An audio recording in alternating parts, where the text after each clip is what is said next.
ہم کریں گے ہر مظلوم کی حمایت۔ السلام علیکم، میں ہوں حورین فاطمہ اور آپ دیکھ رہے ہیں حمایتی نیوز HD چینل۔ نظر ڈالتے ہیں آج کی اہم خبروں پر۔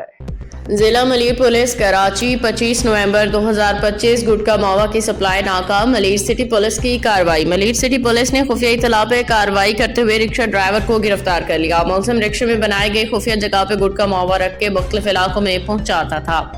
تفتیش میں معلوم ہوا کہ ملزم سپلائی کے دوران عام مسافروں کو بھی ساتھ بٹھاتا تھا۔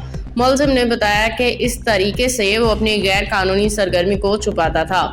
گرفتار ملزم نے انکشاف کیا کہ خواتین و فیملیز کو بٹھا کے مختلف مقامات پہ چھوڑتا تھا۔ اس کے بعد وہ گٹکا موا مخصوص جگہوں پہ فروخت کرتا تھا۔ پولیس نے ملزم کے قبضہ سے 31 کلو سے زائد پیک گٹکا موا برآمد کر لیا۔ پولیس نے سپلائی کے لیے استعمال ہونے والا رکشہ بھی تحویل میں لے لیا ہے۔ ملزم کی شناخت غلام فرید کے نام سے ہوئی ہے۔ ملزم کے خلاف ضابطے کے تحت قانونی کارروائی عمل میں لائی جا رہی ہے۔ مزید تفتیش جاری ہے۔ ترجمان ملیر پولیس احمدین حمایتی کی رپورٹ۔ باخبر رہیے ہر جگہ ہر وقت، جانیے ملکی و غیر ملکی حالات و واقعات یقین کے ساتھ۔